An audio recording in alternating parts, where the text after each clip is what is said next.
Après 1 heure de vidéos combinées sur les films d'horreur les plus dérangeants, extrêmes, brutaux, je me suis dit, c'est pas super facile mentalement. On va baisser un peu l'intensité. J'avais envie cette fois-ci de vous parler d'un seul film. Alors j'en ai regardé quelques-uns, je ne trouvais pas la perle rare, l'œuvre qui me donnait envie d'ouvrir Google Drive et d'écrire un texte. Jusqu'à ce que je tombe sur ce chef-d'œuvre.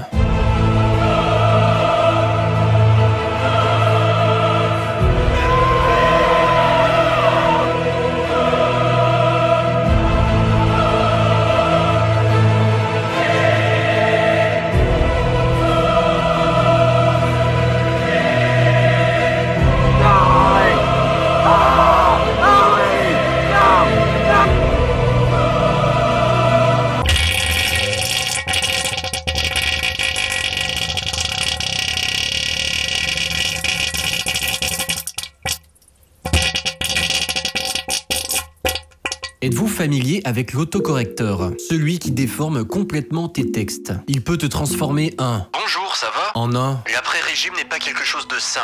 D'ailleurs, il se trouve que je ne me suis jamais opposé au régime totalitaire de Staline. J'y suis même favorable. Je vous jure, je voulais vraiment écrire bonjour. Je me dédouane complètement de tout ce bazar. Bref, pour en revenir au sujet, le réalisateur a eu l'idée de son film car son autocorrecteur a écrit Vélocipasteur à la place de Vélociraptor.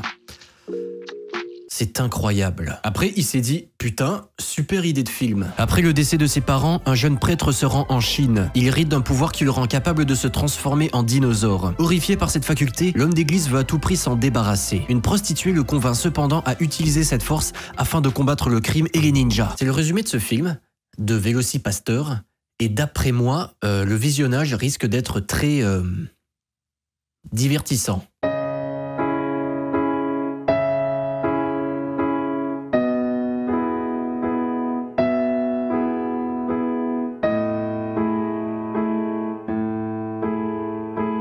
Et avant de regarder ce film, j'aimerais bien remercier le sponsor officiel de cette vidéo, CyberGhost VPN, avec ses 38 millions d'utilisateurs et presque 5 sur 5 sur Trustpilot. Un VPN, c'est ultra pratique quand tu veux accéder à du contenu international, comme par exemple la France, le Canada, la Belgique, les États-Unis, le Japon. Présentement, Avatar 2 est disponible sur Disney+ au Canada et aux États-Unis, et aussi Spider-Man Homecoming, mais toujours pas en France. En plus, tu es 100% protégé, car le VPN masque ton adresse IP, chiffre tes données et redirige l'intégralité de ton trafic via un tunnel VPN sécurisé. CyberGhost VPN permet également de débloquer plus de 35 plateformes de contenu illimité où que vous soyez. Il y a Netflix, Hulu, Amazon Prime, Disney+, BBC iPlayer et beaucoup d'autres choses. Vos activités en ligne demeurent à l'abri grâce à une politique de no logs en toutes circonstances. Donc, vous surfez en ligne sans la moindre restriction. Peu importe le réseau sur lequel vous vous trouvez. CyberGhost VPN est compatible avec toutes les interfaces Windows, Mac, iOS, Android, Smart TV, Linux et même des consoles de jeux. Aucune connaissance technique n'est requise pour installer et configurer CyberGhost VPN, c'est extrêmement simple et instinctif. Plus de 9000 serveurs sont répartis dans 91 pays, ce qui vous assure une sécurité en tout temps. Vous ne perdrez rien à essayer le logiciel, puisqu'il possède une garantie 45 jours satisfait ou remboursé, avec une équipe de support en ligne 24 heures sur 7 en français. Si vous utilisez le lien en description, vous bénéficierez d'une réduction de moins 83% sur CyberGhost VPN, soit 2,03 € par mois et 4 mois gratuits. Foncez sur l'offre. Je vous présente Doug, un prêtre respecté et heureux. Pourquoi est-ce qu'il y a une croix à l'envers ici? Doug Jones serait donc un sataniste? La vérité éclate enfin au grand jour? Staline avait raison. Bref, Doug Jones est un prêtre heureux, tout se passe pour le mieux dans sa vie, il est proche de ses parents, c'est un homme de famille et nous le voyons ici en train d'animer la messe. En sortant de l'église, il aperçoit ses créateurs et les salue. Et c'est à ce moment-là qu'un événement surprenant, choquant et extrêmement important pour la suite va se produire.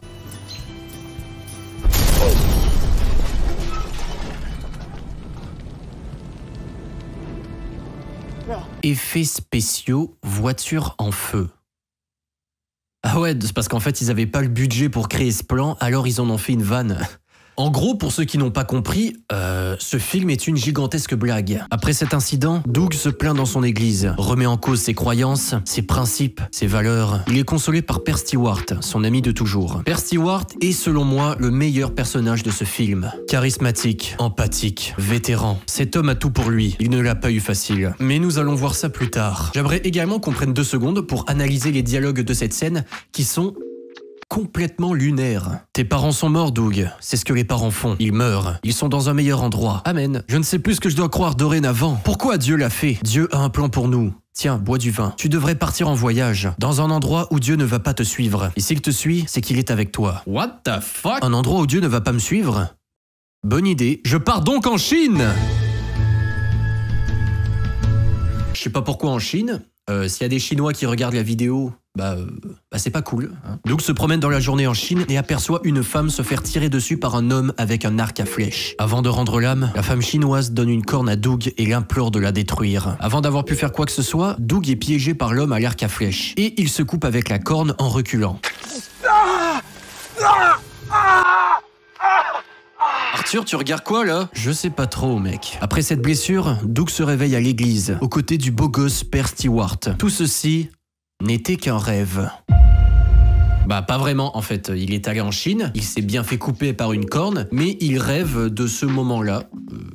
Je sais pas pourquoi. Doug sort prendre l'air, mais il est très mal en point. Nous faisons par la suite la connaissance de Carol, une prostituée. Elle donne de l'argent à un SDF, c'est une bonne personne. Il se trouve que Carol était en chemin pour aller voir son patron. Imaginez à quoi ressemble un cliché de patron de prostituée. Voilà, je vous laisse 5 secondes.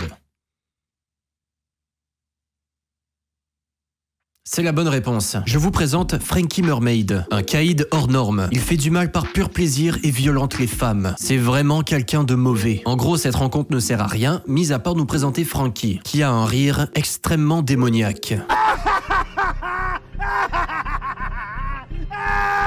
Et nous voilà la nuit tombée. Doug est toujours en pleine promenade. Il ne va vraiment pas bien.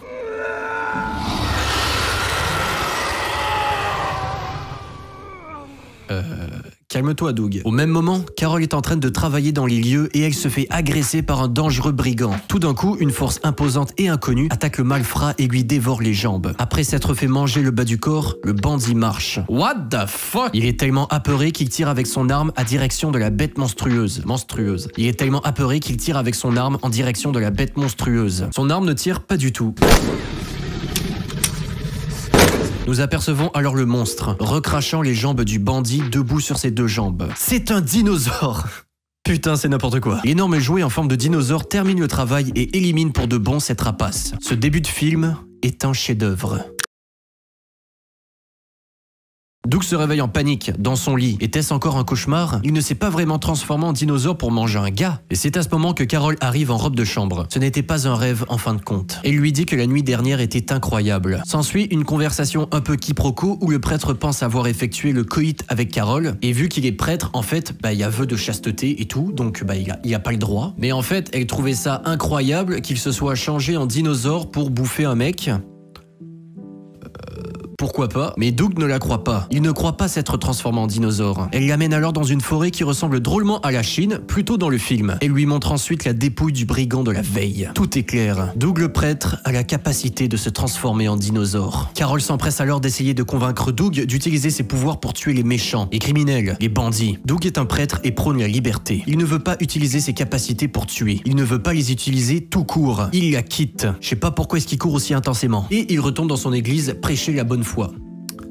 Je sais pas si ça se dit, mais je l'ai dit comme ça. De retour à l'église, il fait la confession d'un certain Frankie Mermaid. Et oui, c'est le méchant que nous avons vu plus tôt, le patron de Carol. Le malfrat s'allume un petit calmant, ce qui irrite Doug. Il confesse également plusieurs crimes horribles. Le prêtre est de plus en plus hors de lui. Finalement, Carol avait-elle raison? Devrait-il utiliser ses pouvoirs de dinosaure pour rayer de la carte des énergumènes de la sorte? Malheureusement pour Frankie Mermaid, il fera la confession de trop. Il avouera avoir lui-même fait exploser la voiture d'un vieux couple il y a quelques mois. Ce vieux couple n'est nul autre que les parents de Doug, assis juste à côté. C'en est trop. Doug transforme sa main en dinosaure et supprime Frankie Mermaid de ce monde.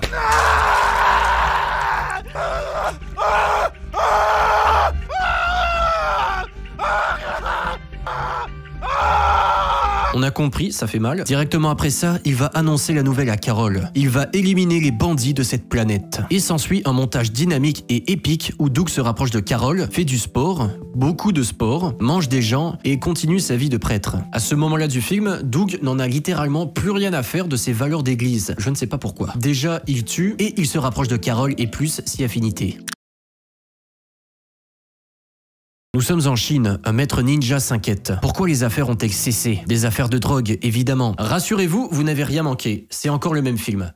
Simplement, le rythme est un petit peu bizarre. Son écuyer lui indique alors la présence d'un inconnu qui brutalise et compromet les opérations. Un certain guerrier dragon. Alors déjà, qui sont ces hommes? Qu'est-ce que Poe vient faire dans cette histoire? Pourquoi est-ce qu'ils ne se concertent pas? Le patron fait juste dire « Nous serons imbattables lorsque nous aurons arrêté ce guerrier dragon ».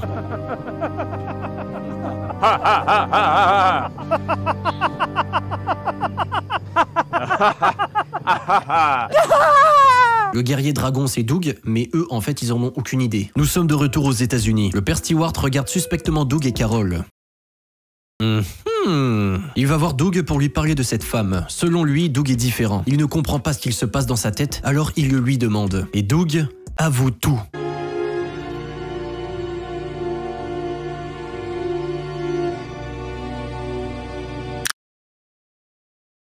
Père Stewart n'en revient pas. Il n'y a qu'une chose à faire selon lui. Exorciser Doug. Il l'enferme alors à clé dans une salle en attendant. Doug pourrait clairement s'enfuir de cette salle avec ses pouvoirs de dinosaure, mais pour je ne sais quelle raison, il ne le fait pas. À la place, il se remémore des beaux souvenirs avec ses parents défunts. Et son père lui dit de toujours suivre son cœur dans un flashback qui ressemble très clairement à la scène de l'oncle Ben. S'ensuit le câlin de groupe le plus gênant de l'histoire.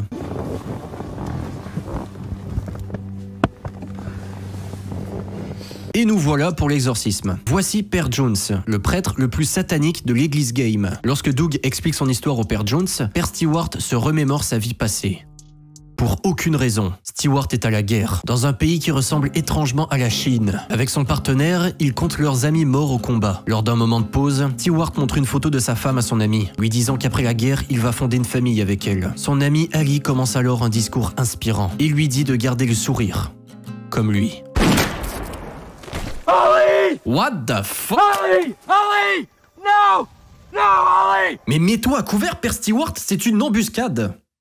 Pourquoi Ali fume encore sa cigarette? War is war, and war is hell, and hell never changes. Extrêmement inspirant. Plus tard, Stewart, endeuillé, écrit une lettre aux parents d'Ali pour leur annoncer la mort de leur fils. Et c'est alors que la femme de Stewart sort de nulle part, en pleine guerre, provoque une énorme euphorie en la personne de Stewart, court vers lui et marche sur une mine antipersonnelle et explose devant son homme. Absolument rien ne va dans ce flashback, mais ça appuie ma thèse du début de vidéo. Père Stewart est le meilleur personnage de ce film, et il mérite notre respect. Nous sommes de retour à l'exorcisme, et tout se passe mal. Doug se transforme en dinosaure et tue le Père Stewart hors champ. What the fuck? Non.